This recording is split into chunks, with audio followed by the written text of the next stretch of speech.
Hi friends, இன்றைக்கி ஒரு பெரிய சூரை மீன் பிடிச்சிருக்கோம். ஒரு 12-13 கிலோ இருக்கும். அதுக்கு மீனுக்கு மீன் பிடிக்க போட்டது நேற்றுக்கு நைட்டு பிடிச்ச சின்ன அயலை மீன். அயலைன்னு சொன்னால் இங்கே முறிமசன்னு சொல்லுவோம்.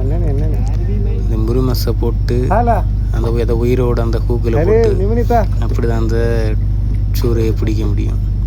சூரைன்னா பெரிய இந்த கண்ணாலின்னா இந்த ஊரில் கண்ணாலின்னு சொல்லுவோம். நம்ம ஊரில் சூரை மீன் எல்லாமே எல்லோ ஃபின்ட்டுனா.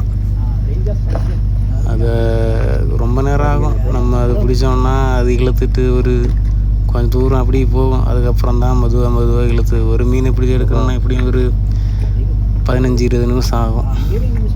ஃபஸ்ட்டு அதை அந்த போட்டு அந்த உயிர் உள்ள அந்த அயலை மீன் தான் வந்து ஃபஸ்ட்டு மேலே அது அப்படியே அதில் அந்த மீனுக்கு வாயில் மாட்டாமல் அது தனியாக மேலே வந்திருக்கு. அதான் அப்படியே இது மீன் இழுக்கிறது எங்கள் தோனி கேப்டன் இங்கே உள்ளவர் தான், மாலத்தீவில் உள்ளவர் தான். அவர் அதான் மீன் பக்கத்தில் அந்த சூறு மீன் தான் ரொம்ப இழுக்கும். மறுபடியும் நம்ம எல்லாம் இழுக்க முடியாது, அது கொஞ்சம் எக்ஸ்பீரியன்ஸ் வேணும். அப்புறம் அதான் மீன் தான் அதான் போகுது. அது இவ்வளோ தூரம் வரும். அது நான் சாகலை, ரொம்ப பவர். அது கொக்கியை போட்டு தூக்கியாச்சு.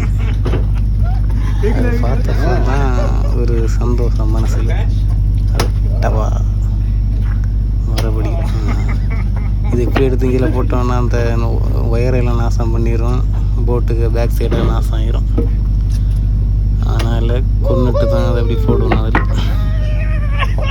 அப்படி இன்றைக்கி மீன் இவ்வளோ பெருசாகிட்டு ஒன்று பிடிச்சாச்சு. ஓகே.